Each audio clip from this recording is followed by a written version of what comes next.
मसीह में अजीजों, आप सबको जय मसीह की। स्वागत है आपका परमेश्वर की पाक और पवित्र हजूरी में, उसकी रहनुमाई में, उसके जलाल और उसके फजल और उसके अनुग्रह के दिन में। आज हम परमेश्वर की पाक और पवित्र हैकल में हैं, उसकी हजूरी में है, उसकी रहनुमाई में है, उसके जलाल और उसके फजल में है। आज का पाक और सब्बत का दिन है जो 6 दिन के बाद हमारी जिंदगियों में आता है। आज अगर आप परमेश्वर की पाक और पवित्र हजूरी में, उसके हैकल में, उसकी पवित्र वेदी के सामने बैठे हैं, तो बता सकता है कि हम क्यों बैठे हैं। हालेलुया। मैंने आपसे एक क्वेश्चन पूछा है कि हम परमेश्वर की हजूरी में क्या करने के लिए बैठे हैं। धन्यवाद उसकी स्तुति और उसकी आराधना करने के लिए। Hallelujah, hallelujah. तो आपने जो आने वाले 6 दिन है, उसके लिए आपने क्या करना है। हालेलुया, प्रार्थना। हालेलुया, ये फतेहमंदी का नारा है। हालेलुया बोल दे। हम प्रार्थना करने के लिए बैठे हैं, बोलो हालेलुया। आज हम परमेश्वर की रहनुमाई में है, उसके जलाल और उसके फजलो करम में है। हम उसकी पाक और पवित्र वेदी के आगे हैं और प्रार्थना करने के लिए बैठे हैं कि परमेश्वर जो 6 दिन आने वाले हैं, हम पर जलाल के हो, हम पर फसल के हो, हम पर अनुग्रह के हो, हम पर दया के हो। मैं परमेश्वर की हजूरी से, उसकी रहनुमाई से, उसकी उपस्थिति से आपके लिए एक बात बोलना चाहता हूं। अगर आप परमेश्वर की पाक और पवित्र हजूरी में, उसकी पाक और पवित्र वेदी के आगे उपस्थित होकर प्रार्थना करते हैं उसके पाक और सब्बत के दिन में, तो परमेश्वर 6 दिन लगातार आप पर जलाल और आप पर फजल करता रहेगा। बोलो हालेलुया। अगर आप परमेश्वर के वचनों पर चलते हैं, क्योंकि उसका वचन है कि पाक और सब्बत के दिन को मुबारक है। मेरी हजूरी में आ, मेरे सामने दंडवत कर, मुझे धन्यवाद दे और प्रार्थना कर कि मैं आने वाले 6 दिन तेरे लिए जलाल के लिए। हालेलुया। जो परमेश्वर की हजूरी को, परमेश्वर के वचनों को नहीं मानते, वो 6 दिन कष्टों में चलते हैं। ये आप मनन कर लें। अगर आप अपने जीवन में 6 दिन को मनन करोगे कि आप परमेश्वर की पाक और पवित्र हैकल में सब्बत के दिन में नहीं गए थे, तो आप अपनी विपत्तियों को गिनोगे। अगर आप परमेश्वर की हजूरी में पाक और सब्बत के दिन में गए थे, तो आप परमेश्वर की फसल को गिनोगे। बोलो हालेलुया। आज का जो वचन है वो प्रार्थना के विषय में है कि हम जो प्रार्थना करते हैं वो कहाँ जाती है। आज हम देखेंगे जो हम प्रार्थनाएं करते हैं वो कैसे हमारे उद्धारकर्ता प्रभु यीशु मसीह के द्वारा पिता परमेश्वर की हजूरी में पहुंचती है। ये मैं नहीं कहता, ये परमेश्वर का वचन कहता है। अगर निकालेंगे यूहन्ना की पुस्तक को, निकालेंगे उसके 15 अध्याय को निकालेंगे, 7 से लेकर 17 आयत तक पढ़ देंगे। यूहन्ना की पुस्तक उसका 15 अध्याय, उसकी 7 आयत से लेकर 17 आयत तक देखेंगे वचन में क्या लिखा है। आइए एक वचन को और देखेंगे जो निकालेंगे। इब्रानियों की पुस्तक उसका 13 अध्याय, उसकी 17 आयत से लेकर 19 आयत तक। हालेलुया। आज हम बात करेंगे प्रार्थना की। जो आज हमारा इस वचन का शीर्षक है वो है आपकी हर एक प्रार्थना परमेश्वर की हजूरी में मूल्यवान है। Hallelujah, hallelujah. ये मैं नहीं कहता, ये परमेश्वर का वचन कहता कि आपकी हर एक प्रार्थना है जो परमेश्वर की हजूरी में मूल्यवान है। क्यों मूल्यवान है? क्योंकि हम उसकी हजूरी में है, उसकी रहनुमाई में है, उसके जलाल और उसके फजल में है, उसकी अनुग्रह में है और उसके बड़े फसल में है। बोलो हालेलुया। क्यों है? क्योंकि हम अपनी प्रार्थनाएं उसकी हजूरी में रखते हैं। क्यों रखते हैं? क्योंकि वो जिंदा हमारा उद्धार करता प्रभु यीशु मसीह है। बोलो हालेलुया। जो मर के जिंदा हो गया, किसके लिए? वो हमारी प्रार्थना। उसने एक शब्द बोला था कि हे पिता, मैं अपना आत्मा तेरे हाथों में सौंपता हूं। उसने जो वचन किसके लिए बोला था? उसने अपनी आत्मा को देने के लिए ना बोला था, क्योंकि उसने जगत से ऐसा प्रेम किया था कि उसने अपने इकलौते पुत्र को दे दिया, ताकि जो कोई भी उस पर विश्वास करे नाश ना होगा बल्कि अनंत काल का जीवन पाएगा। विश्वास क्या है? विश्वास है प्रार्थना। बोलो हालेलुया। विश्वास का दूसरा मूल रूप है प्रार्थना। हम विश्वास के साथ प्रार्थना करेंगे तो वो हमेशा की पाक और पवित्र हजूरी में ग्रहण होगी। अगर भजन चलता 121 अध्याय में देखेंगे, वहां पे लिखा, इस्राएल का परमेश्वर ना ही सोएगा और ना ही ऊँघेगा। हालेलुया। वो निरंतर हमारी प्रार्थनाओं पर अपने कान लगाए रहता है। Hallelujah, hallelujah. क्योंकि परमेश्वर जलाली है, परमेश्वर अनुग्रहकारी है। वो दया से भरता है, वो जलाल वो अपने फसल से भरता है। उसकी दया है हम पर, उसका फजल है हम पर, उसकी कृपा है हम पर। हमने यूहन्ना की पुस्तक में से पढ़ा, अगर आखिरी अंत में देखेंगे, मैं तुम्हें ये आज्ञा इसलिए देता हूं कि तुम एक दूसरे से प्रेम रखो। हालेलुया। ये प्रेम क्या है?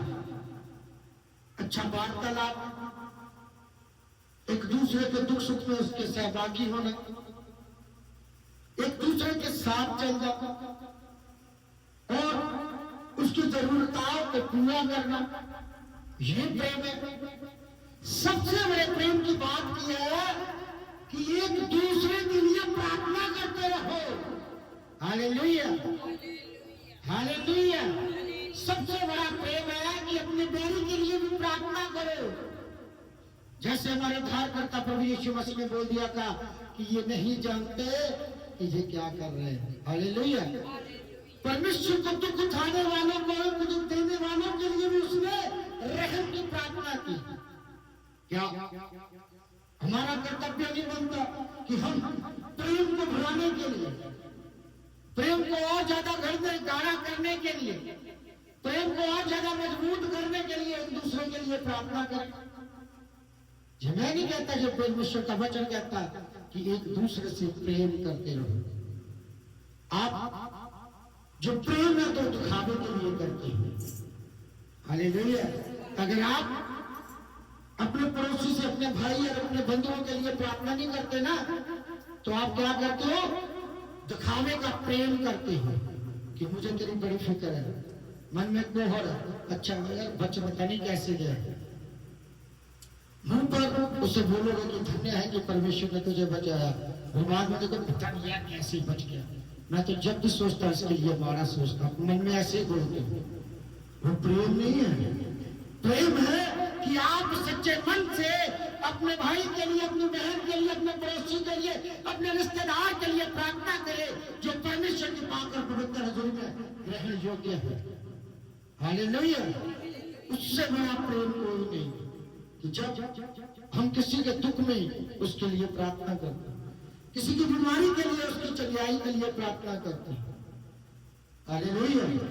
एक प्रार्थना ही है जो हमारा परमेश्वर के साथ मेल करवाती है। चाहे आप जितना मर्जी सर पटक लें, जितना मर्जी लेट लेट कर चले जाए, जब तक प्रार्थना परमेश्वर की हजूर में कबूल नहीं, तो परमेश्वर आप पर अनुग्रह और आप पर फजल नहीं करेंगे। जब तक आपके मन में सच्चाई नहीं है, जब तक आपके मन में दयालुता नहीं है, जब तक आपके मन में कृपा नहीं है, जब तक आपके मन में फजल नहीं है।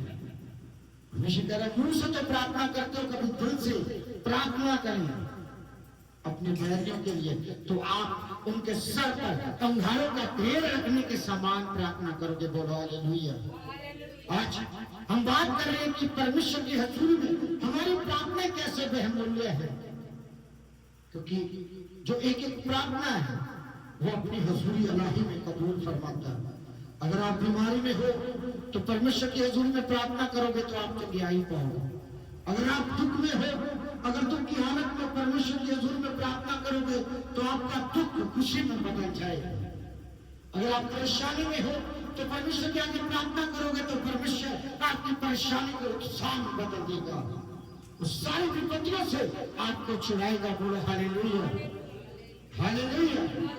ये मैं नहीं कहता, जो परमेश्वर का वचन कहता है कि प्रार्थना में कितनी सामर्थ्य है, प्रार्थना में इतना जलाल है, प्रार्थना में इतना फजल है कि आप जल्दी ही भट्टी में चले जाओ तो भी वो आग आपको जला नहीं सकेगी। प्रार्थना में इतनी सामर्थ है कि आप शेरों की मांग में चले जाओ तो शेर आपको देखकर मुंह बंद कर लेंगे। बोलो हालेलुया। मैं आपको प्रार्थना की शक्ति बता रहा हूं कि प्रार्थना आप सच्चे मन से करोगे तो परमेश्वर की पाक और पवित्र हजूरी में ग्रहण योग्य होगी। Hallelujah, hallelujah. हमें मनन करना है कि हम प्रार्थना कैसे करते हैं, हमारे प्रार्थना करने का तरीका कैसा है कि हम पूरे विश्वास के साथ प्रार्थना करते हैं।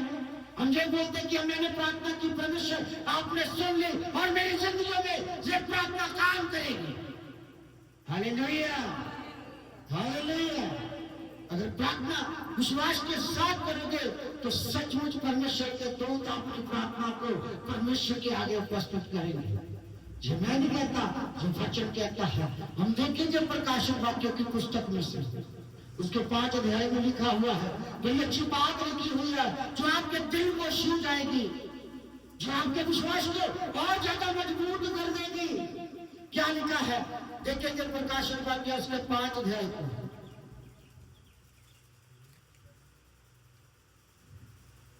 प्रकाशित वाक्य उसका 5 अध्याय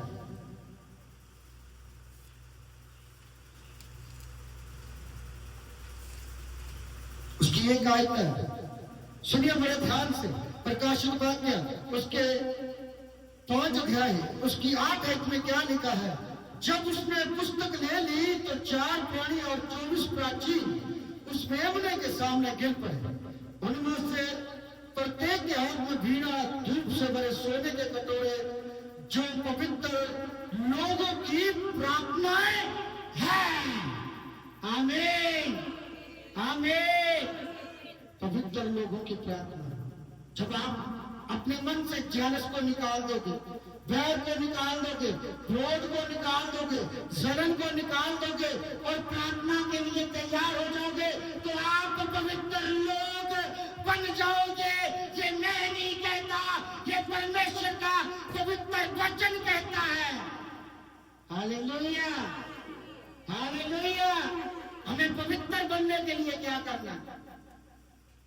प्रार्थना में बढ़ना है, प्रार्थना में बात रखनी है परमेश्वर के आगे कि परमेश्वर मुझ पर जलाल बख्श, मुझ पर फजल बख्श, मुझ पर रहमो करम बख्श, मुझ पर दया बख्श कि मैं पवित्र जन बनूं ताकि मेरी प्रार्थना तेरी पाक और पवित्र हजूरी में पहुंचे और तेरे दूत उन प्रार्थनाओं को अपने हाथ में लेकर तेरी हजूरी में अर्पित करे ताकि वो प्रार्थना परमेश्वर के पवित्र लोगों में जलाल के साथ उतरे। Hallelujah, hallelujah. ये मैं तो नहीं कहता, ये परमेश्वर का वचन कहता है कि पवित्रताई की प्रार्थना सुनी जाएगी। Hallelujah, hallelujah. इसलिए आज का शीर्षक क्या है कि आपकी प्रार्थना परमेश्वर की हजूरी में मूल्यवान है। आपका एक एक शब्द प्रार्थना में बोला गया है, एक एक शब्द आपने जो अपने मुख से परमेश्वर की हजूरी में रखा वो मूल्यवान है। किसके लिए मूल्यवान है? उस उद्धारकर्ता प्रभु यीशु मसीह के लिए। क्यों? क्योंकि उसने तुम्हें बनाया है, क्योंकि तुम उसका मंदिर हो। Hallelujah, hallelujah. अगर परमेश्वर के जलाल और परमेश्वर के फजल, परमेश्वर के रहम और परमेश्वर की दया को देखेंगे तो हमने जो इब्रानियों की पुस्तक में से पढ़ा उसमें से एक आयत बड़ी अच्छी लगी। वो इस प्रकार है, मैं आग्रह करता हूं कि तुम और भी अधिक ऐसा ही किया करो कि मैं तुम्हारे पास फिर शीघ्र आ सकूं। आमीन, आमीन, आमीन। वो उद्धार करता प्रभु यीशु मसीह हमसे कहता है कि जितना प्रार्थना में लगे रहो, जितना एक दूसरे से प्रेम में लगे रहो, जितना मेरे वचनों को समझ सको, जितना मेरे वचनों पर मनन कर सको, जितना मेरे वचनों पर चल सको, जितना मेरे बताए हुए रास्तों पर चल सको, जितना मेरे लिए खटखटाओ, जितना मुझे ढूंढो, जितना मुझसे मांगो, उससे दुगना तुझे दूंगा, ताकि मैं शीघ्र फिर से तुम्हारे बीच में जैसे उठा लिया गया था वैसे आ जाऊं। Hallelujah, hallelujah. उसे बुलाने के लिए हमें क्या करना है? प्रार्थना करनी है, अपने जीवनों को सुधारना है, अपने जीवनों में परमेश्वर के जलाल को लाना, अपने जीवनों में परमेश्वर के अनुग्रह को लाना, अपने जीवनों में परमेश्वर के रहम को लाना। परमेश्वर आप पर तभी जलाल करेगा जब आप परमेश्वर के वचनों को मानोगे, परमेश्वर के वचनों को सुनोगे, परमेश्वर के वचनों पर मनन करोगे। Hallelujah, hallelujah. अगर आप परमेश्वर के वचनों पर मनन करोगे, उसके वचनों पर चलोगे, तो किसके समान बनोगे? कोई बता सकता है? आप किसके समान बनोगे? आप उस मनुष्य के समान बनोगे जो पत्थर पर अपनी नींव रखता है, जो खोद कर अपनी नींव खड़ी करता है, चाहे लाख बाढ़ आए, चाहे लाख अंधेरियां आए, चाहे लाख तूफान आए, आपके मकान को, आपके देवगी मकान को कोई हिला नहीं सकता। चाहे आप बीमारियों से गिर जाए, चाहे आप परेशानियों से गिर जाए, चाहे आप दुख में हो, तो भी आपका कोई कुछ बिगाड़ नहीं सकेगा। अगर आप वचन पे अपने जीवन की नींव रखोगे, उस वचन पर, उस ग्रंथकार के वचन पर।